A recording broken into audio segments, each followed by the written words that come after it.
오늘 하루 이슈의 중심 최경영의 최강 시사. 네, 더불어민주당과 제3지대 단일 후보가 확정되면서 4.7 재보선 향한 여야 후보 단일화 논의 급물살 타고 있습니다. 한 달 앞으로 다가온 서울시장, 부산시장 재보궐선거, 미니 대선이라고 불리는 이 선거에서 승기는 누가 잡을까요? 더불어민주당 서울시장 후보로 최종 확정된 분이죠. 박영선 서울시장 후보 전화로 연결돼 있습니다. 안녕하십니까? 네, 안녕하세요. 예, 일단 서울시장 후보로 최종 확정되셨습니다. 민주당 축하드리고요. 네, 감사합니다. 예, 네, 벌써 근데 세 번째 도전이시더라고요. 그렇습니다. 예, 네. 어떻게 보면 이번에 실패하시면 정치 인생도 이번으로 끝 이렇게 되는 거 아닙니까?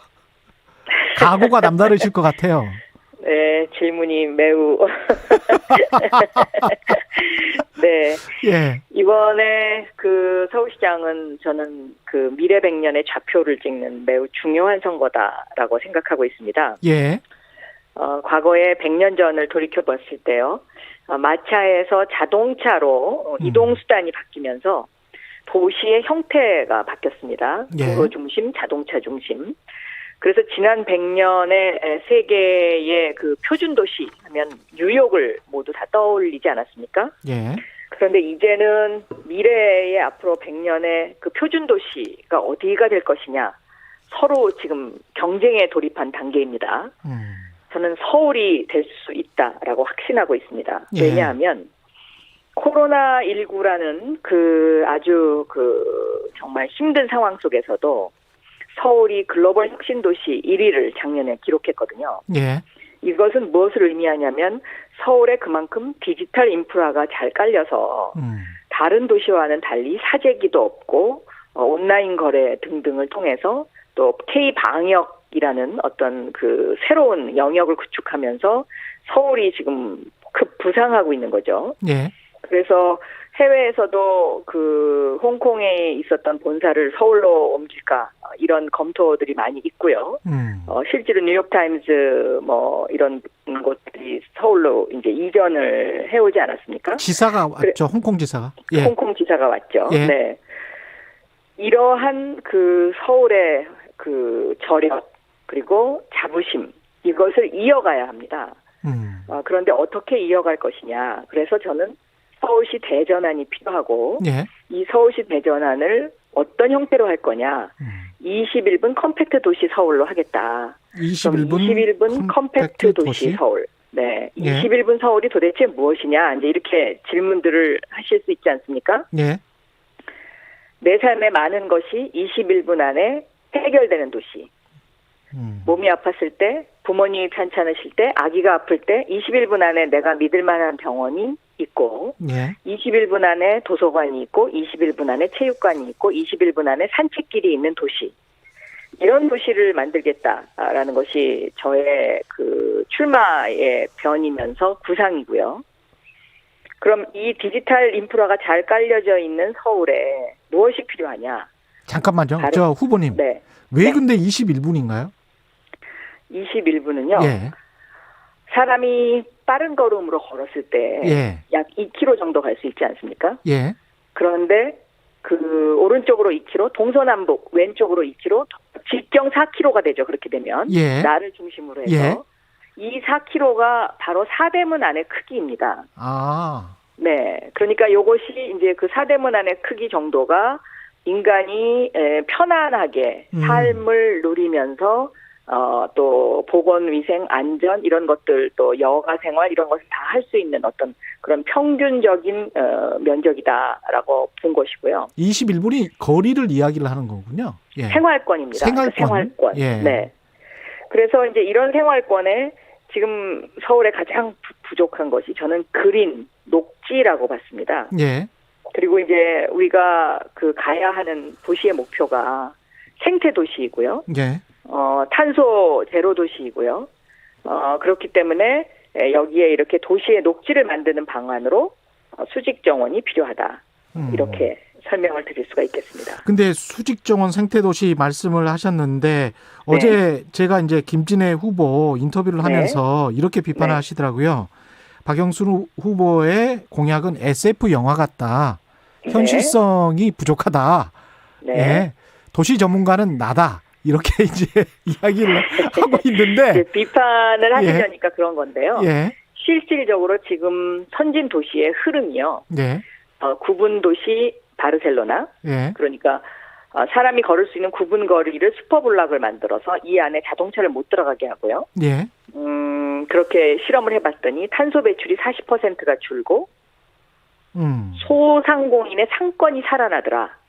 이것이 데이터로 나와 있습니다. 예. 그래서 이것을 발전시킨 것이 바로 15분 도시 파리입니다. 예. 그러니까 여성시장, 이달고 시장이 지금 현재 하고 있는 것인데요.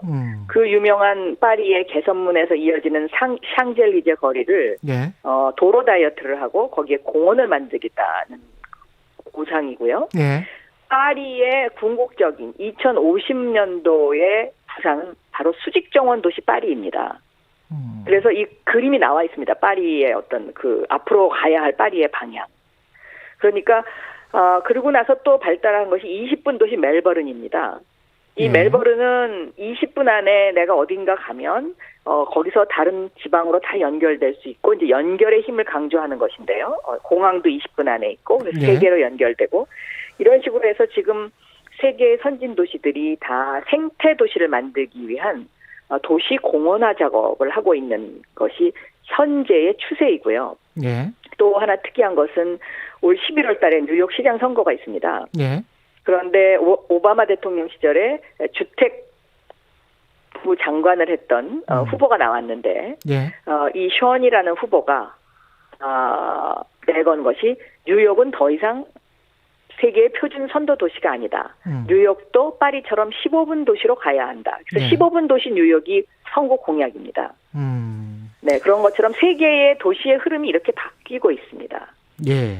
네. 이 김진애 후보, 조정훈 후보와의 단일화 방식, 과정 이거는 약간 좀 이따 물어보고요. 지금 도시 네. 이야기 나와서 5년 내 반값 아파트 30만 원 공급 계획도 밝히셨단 말이죠. 그렇습니다. 예. 근데 그것도 비슷하게 이게 현실적이냐, 과연 할 수 있느냐, 할 수 있습니다. 어떻게? 왜 할 수 있냐면 토지 예. 임대부 방식을 도입을 하게 되면요. 예. 시유지나 공유지에 아파트를 짓게 되면 땅값이 들어가지 않지 않습니까? 예. 결국 아파트 값은 땅값에 의해서 이것이 좌우되는 것이거든요. 그래서 평당 요즘 이제 아파트 그 SH공사가 짓는 아파트를 보면 평당은 550만 원 정도 들어가는데요. 예. 저는 요거보다는 조금 더 업그레이드해서 지을 필요가 있다. 그래서 평당 뭐 한 600만 원, 뭐 650만 원 이 정도에서 이 아파트를 짓게 되면 건축비를 말씀하시는 거죠, 지금? 그렇습니다. 예. 건축비가 그 정도 들어가게 되면 평당 1,000만 원 분양의 반값 아파트가 가능하죠. 근데 이제 그 땅을 사야 될 텐데 땅은 국유지와 시유지를 활용하는 거죠. 국유지나 시유지가 그만큼 있습니까? 많이 있습니다. 그래요? 생각보다 굉장히 많이 있습니다. 예. 그래요? 이 서울의 구석구석에 찾아보면은요, 활용하지 않는 땅들이 예. 상당히 많이 있습니다. 네. 근데 이 국유지, 시유지, 이 토지 임대부 주택 관련해서는 제가 취재를 오래 해서 꽤 네. 오래된 논인데 왜 그동안 안 됐습니까, 그러면? 그동안은 법에 문제점이 있었습니다. 예. 법에 이제 그 토지 임대부 방식에서 40년 이상 살게 되면 예. 거기에 사는 사람에게 모든 결정권이 주어지도록 이렇게 했기 때문에 이제 그것이 그 지금까지 실패하는 것인데요. 예. 최근에 노웅래 최고위원께서 이 새로운 토지 임대부 방식에 대한 법을 발의를 했습니다. 예. 그래서 이것이 통과되면 저희도 싱가포르 방식으로 이 토지 임대부 방식으로 반값 아파트를 공급을 할 수 있게 되죠. 이게 이제 네. 서울시 제호만으로는 가능할 것 같지는 않은데요. 어떻게요? 그 토지를 사들이는 것 또는 국유지, 시유지를 그렇게 해서 하는 거는 국유지는 또 정부 거니까요. 서울시 이거는 정부와 상의하면 충분히 가능하고요. 예. 예를 들면 시유지라 하면 예. 30년 이상 된 공공임대주택단지도 시유지거든요. 네. 그런데 네. 이런 30년 이상 된 낡은 공공임대주택단지가 서울에 굉장히 많이 있죠. 예. 그래서 이런 것들부터 먼저 시작을 하고요. 예. 예를 들면 경부고속도로를 지하화하잖아요. 예. 그러면 거기서 약 10만 평의 부지가 나옵니다. 그러면 그것을 5만 평을 공원으로 한다고 하고 예. 5만 평의 그런 어떤 2, 3인 가구를 위한 소형 주택 아파트를 진다고 했을 때 예. 그 분양 가구 수가 굉장히 많이 늘어나게 되죠. 네. 단일화 관련해서 그 과정이나 이 방식, 특히 이제 김진애 후보 같은 경우는 시민평가단 배심원당 선거인단의 3대 3대 4, 10년 전 박영선, 박원순 단일화 방식을 제안을 했습니다. 어떤 입장이신가요? 저는 이 단일화와 관련해서는 예. 당의 모든 것을 일임을 했고요. 예. 그래서 당에서 이것은 뭐 당이 결정하는 대로 따르기로 그렇게 이미 오래전에 이렇게 결정이 됐었습니다. 네. 당에서 하자는 대로 그대로 하겠다. 예. 예, 예. 야당에서는 이번 선거는 정권 심판 선거다 이렇게 이야기를 하고 있는데 동의하십니까? 정부 4년 차, 그러니까는 문재인 대통령 취임한 지 4년 차에 치러지는 선거이기 때문에 예. 쉽지 않은 선거입니다. 그런데 저는 서울이 이런 정쟁의 대상이 돼서는 안 된다고 생각합니다. 왜냐하면 지금 서울은 여기서 좌표를 어떻게 찍느냐에 따라서 서울이 세계 표준 도시로 올라갈 수 있거든요. 예. 그런데 그 소중한 기간을 정쟁을 하기 시작하면 후퇴하죠. 그리고 정쟁은 파괴를 낳습니다. 더군다나 코로나19라는 엄중한 상황 속에서 만약에 서울시장이 문재인 정부와 계속해서 그 협조 체제를 구축하지 못하고 계속 비판하면서 무엇이 잘못돼서 이거는 뭐 이렇게 되면은 저는 굉장한 혼란이 생길 거고요. 그렇기 때문에 지금은 안정적인 시정을 운영하면서 예. 서울을 세계의 디지털 경제 수도로 만드는 이러한 매우 아주 중요한 시기다 이렇게 생각하고 있습니다. 판세는 어떻게 생각을 하세요? 여야 1대1 구도로 가면 쉽지는 않은 싸움일 것 같은데요. 이번 선거는 녹록하지 않습니다. 다만 한 달 전에 제가 출마 선언을 할 당시에는 모두 힘들다고 했는데 한 달 후에 여론조사 기관에서 네. 박영선 효과라는 이제 단어를 쓰면서 상승세를 쭉 타고 있지 않습니까? 그래서 서울 시민들께서 이렇게 많이 신뢰해 주시고 또 믿어 주셔서 너무 감사하다는 마음 예. 항상 생각하고 있고요.